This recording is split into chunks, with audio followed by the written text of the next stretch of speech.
Morning കണ്ട ഒരു കോട്ടാണേ. കരയിച്ച കഥയ്ക്ക് പിന്നിൽ കൊതിപ്പിച്ച ഒരു സ്വപ്നമുണ്ട്.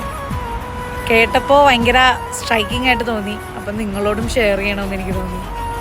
എല്ലാവർക്കും ആഗ്രഹിച്ച അല്ലെങ്കിൽ സ്വപ്നം കണ്ട ജീവിതം കിട്ടണമെന്നില്ലല്ലേ. നമ്മൾ ആരെങ്കിലുമൊക്കെ മനസ്സറിഞ്ഞ് സ്നേഹിച്ചിട്ട് അവരുടെ കൂടെ ജീവിക്കണമെന്ന് കുറേ അധികം സ്വപ്നം കണ്ടിട്ടുണ്ടാവും. അവരുടെ കൂടെ സ്വപ്നത്തിൽ തന്നെ നമ്മൾ ജീവിച്ച് തീർത്തിട്ടുണ്ടാവും.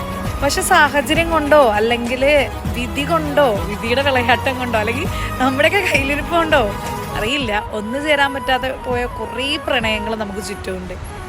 ശരിക്കും ഒരുപാട് സ്വപ്നം കണ്ട ആ ഒരു കഥയ്ക്ക് പിന്നിൽ അല്ലെങ്കിൽ ഒരുപാട് വേദന ഒളിഞ്ഞിരിപ്പുണ്ടാവും അല്ലേ. ഒരുപാട് ആഗ്രഹിച്ച് കൊതിച്ച ആ ജീവിതം കയ്യിൽ കിട്ടാതിരിക്കുമ്പോൾ എത്ര പേര് അത് ഓർത്ത് ഇപ്പോഴും ആ ട്രോമയിൽ തന്നെ നിൽക്കുന്ന ആൾക്കാരുണ്ടാവും. ഓപ്പോസിറ്റ് നിൽക്കുന്ന ആൾ മൂവ് ഓൺ ആയി പോയെങ്കിലും ഇന്നും അതിൽ നിന്ന് മൂവ് ഓൺ ആവാതെ നമ്മൾ ആ ഒരു പ്രണയത്തിൽ തന്നെ സ്റ്റക്കായിട്ട് നിൽക്കുന്ന ഒരു അവസ്ഥയുണ്ടല്ലോ, ഭയങ്കര പെയിൻഫുള്ളാണല്ലേ.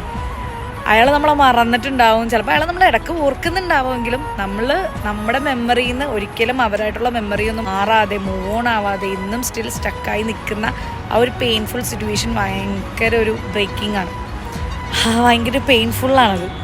പക്ഷേ നമുക്കറിയാം നമുക്ക് മൂവ് ഓൺ ആവണം, നമ്മൾ ഇനി അതിൽ സ്റ്റക്കായി നിൽക്കരുത് എന്നുള്ള അറിയാം നമുക്ക്. പക്ഷെ നമുക്കെല്ലാവർക്കും ഒരു കംഫർട്ട് സോണായിരുന്നു ആ ഒരു പ്രണയം. അല്ലെങ്കിൽ നമ്മൾ മറ്റുള്ളവരിൽ നിന്നും കാണുന്നതിനെക്കാട്ടും എന്തെങ്കിലും ഒരു സ്പെഷ്യാലിറ്റി ആ ഒരു പ്രണയത്തിൽ അല്ലെങ്കിൽ ആ വ്യക്തിയിൽ കണ്ടുകൊണ്ടാണ് നമുക്ക് ഇന്നും ആ വ്യക്തികളിൽ നിന്നും മൂവ് ഓൺ ആവാൻ പറ്റാത്ത, അല്ലെങ്കിൽ നമ്മൾ അതിൽ നിന്ന് സ്റ്റക്കായി നിൽക്കുന്നത്.